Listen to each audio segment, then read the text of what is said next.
दोस्तों, पेरिस की गलियों में पिकासो टहल रहे थे। तभी एक महिला ने उन्हें रोका और कहा, मिस्टर पिकासो, मैं आपकी बहुत बड़ी प्रशंसक हूँ।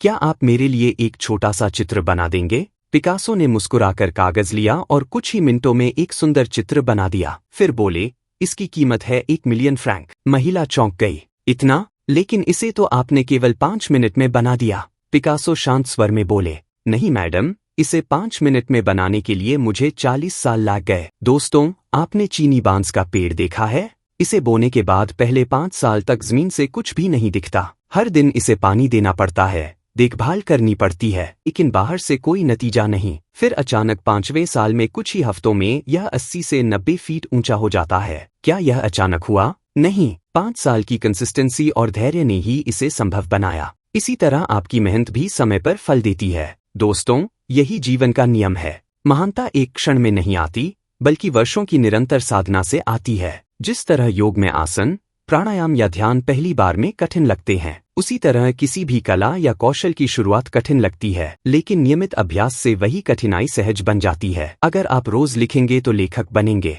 रोज बोलेंगे तो वक्ता बनेंगे, और रोज ध्यान करेंगे तो आत्मा के साक्षी बनेंगे। लेकिन समस्या यह है कि ज्यादातर लोग शुरुआत ही नहीं करते। कुछ शुरू करते हैं और जैसे ही मुश्किलें आती हैं हार मान लेते हैं। केवल वही सफल होते हैं जो हर दिन उपस्थित होते हैं, चाहे परिस्थितियां कैसी भी हों। ध्यान भी ऐसा ही है। पहले दिन मन इधर उधर भागेगा, बैठना कठिन लगेगा, लेकिन कुछ हफ्तों की साधना के बाद वही मन स्थिर और शांत हो जाता है। यही नियम हर क्षेत्र में है। कला हो, विज्ञान हो, करियर हो या आध्यात्मिक यात्रा, कंसिस्टेंसी ही सच्चा शॉर्टकट है। इसलिए आज से ठान लीजिए, छोटी छोटी कोशिशें हर दिन करें। चाहे आसन हो, लेखन हो या आपका कोई सपना, रोज थोड़ा थोड़ा जोड़ते रहिए, क्योंकि निरंतरता ही साधक को सिद्ध बना देती है।